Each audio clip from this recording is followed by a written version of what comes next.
But you heard some, we'll just do a little bit more rag from India. Or sort of semi-rag. Yeah, the thing is, this music is, helps us develop a contemplative attitude. And Dartington is based on Tagore. Tagore and Satish Kumar. Have you met Satish yet? No. He's one of the founders of the college. So we have a very strong connection with India, in other words. And Indian ecological insights from India. So this is some music from there. And it's a brief one, it'll only take 4 hours. Very brief.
So Andy's asked me to do something with you on Goethe and plants.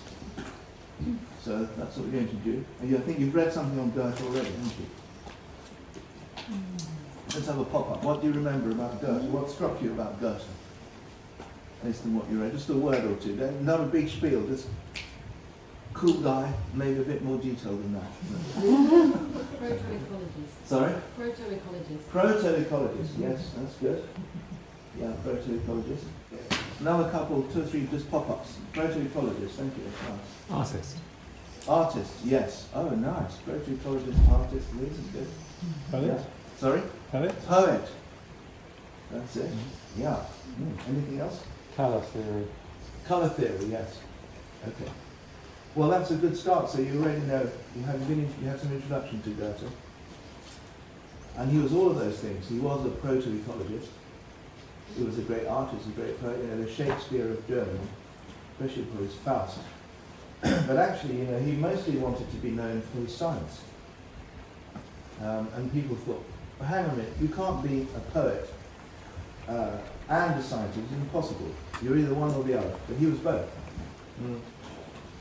And he was very, very keen on his science, which is it made some very important developments. So we're going to look into his science today, not into his poetry.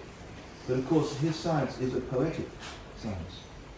So actually, you can't separate in Goethe. You can't separate the science and the poetry. So let's start. Here we have Shakespeare. Now, why have you got Shakespeare? Because Shakespeare was around at a time when the worldview was very different to ours. In those days, people saw nature as much more alive than we do today. Here's a quote from one of his plays. This is the Duke, and As You Like It. And he's got really fed up with the court and all the human comings and goings. He's gone off into the forest for some reason. And he stays there a long time. And this is what he says about living deep in the forest for months and months and months on end. And this, our life, exempt from public haunt. You know what that means? That means we're hanging out with lots of people. And this, our life, exempt from public haunt, finds tongues in trees, books in the running brooks, sermons in stones, and good in everything. So, what would you say he's talking about here? Tongues in trees, books in the running brooks, sermons in stones. What is this? Does it make any sense to the modern world to say that tongues in trees? It means they speak. Trees speak. if you listen to the sound of a running brook, it's like reading a book. It's like a book being read to you by the stream. Actually a whole book there. Never-ending book.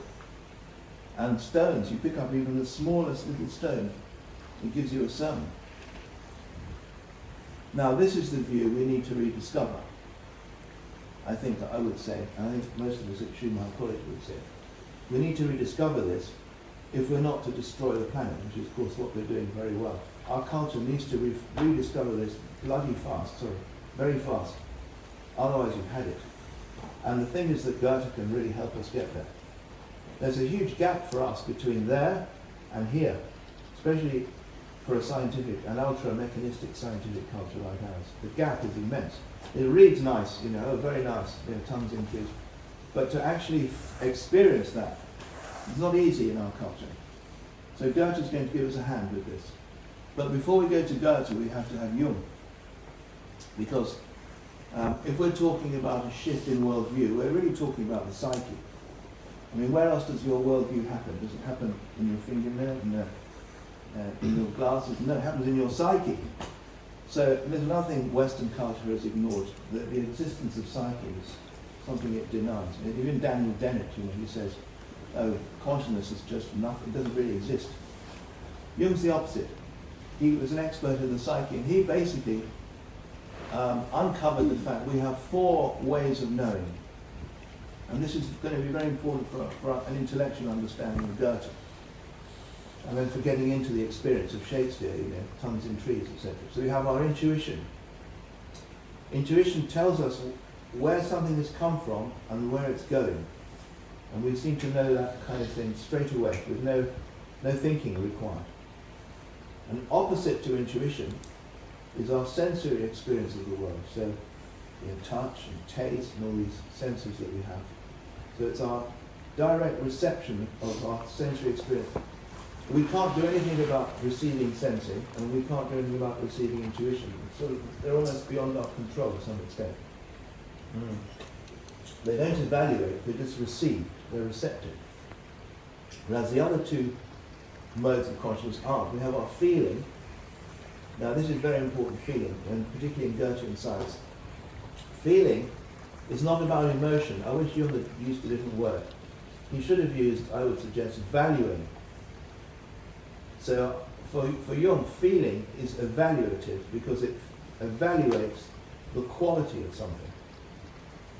The sun, for example, last night you see the moon up in the sky. Isn't it amazing? Mm-hmm. So I was stopped in my tracks, and I just had this feeling of the incredible value and importance of this whole planetary configuration and the moon and the solar system. We feel its tremendous value. There's something going on here which is very important. That's feeling. Or a feeling of beauty. When you feel something's beautiful, that's your feeling. It's your ability to feel. Of course, it's supposed to be centered in the heart. And then, what's the last one, do you think? Thinking. Yeah? Which evaluates also, but not through the heart, not through qualities, but through, logic, what we call logic, through rational thinking. And obviously in our culture, it's pretty obvious which one's dominating, isn't it? Let me see if I can get these things to work. Our culture is very much dominated by thinking. But not just any old kind of thinking, a specific kind of thinking we would call I call it dead nature mechanistic thinking. It's just, you know about it, you're all familiar with this, are you? Okay, so these are opposites, you see. So thinking and feeling are opposites, intuition and sensing are opposites. If you're a thinker, you won't be able to feel very well. And me and Andy, we spend a lot of time in the halls of high-level academia. And we know that a lot of those high-level professors, they don't feel much, do they? Would you agree? Pretty fair. Bloody good at thinking, They put them in front of you to give you a seminar on, I don't know, evolutionary biology. Wow. But when it comes to their feeling, does nature have intrinsic value? What? It's a meaningless question. We can't measure intrinsic value. And intuition and sensing are opposites. So if you're really into your sensory experience, you tend not to pay attention to your inner world and the other way around, very roughly speaking. Now, why is this relevant to Goethe? Well, you can see why it's relevant to Goethe. All right, I'll ask you, why is this relevant to Goethe? I'm talking too much. I'm getting bored with myself already. Over to you. Why is this relevant to Goethe? Yes. I didn't hear you right. The question is, how do you think this relates to Goethe in science, or what we're doing with Goethe, and our interest in Goethe? What is it? Why have I put this up here? What's the connection?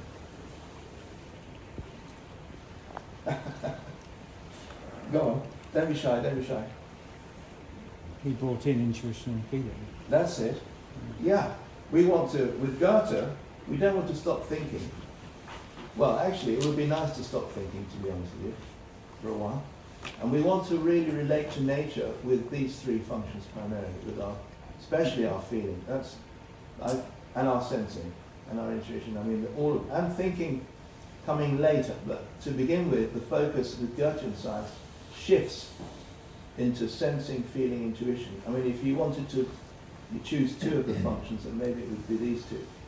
And thinking takes a sort of back seat for the time being. And we don't want to exclude it, because then it starts causing problems, you know. But it needs to realize our thinking, you know what? I don't actually know, I can't know everything. I think I need to relax and just cultivate these ways of knowing myself. So that's what we're doing with Goethe. We're going to, with Goethe in science, we're going to focus on these ways of knowing primarily. Then we can think about it. And they'll get some very nice, interesting ways of thinking, which we probably won't have time to get to. All right, so this just relates to a more ancient view, the anima mundi. I just want to throw that word in, or those words in. So anima means soul, and mundi means of the world. And if you ask me what Goethean science is about, I would say it's a personal rediscovery of the anima mundi in one's own life, as a experience, as a realization, as an awakening, almost you could say as an enlightenment, which we all need desperately. Without this, we can't be really happy. And without this, our culture will continue to destroy our planet, I think. So the anima mundi, anima means soul, mundi means of the world.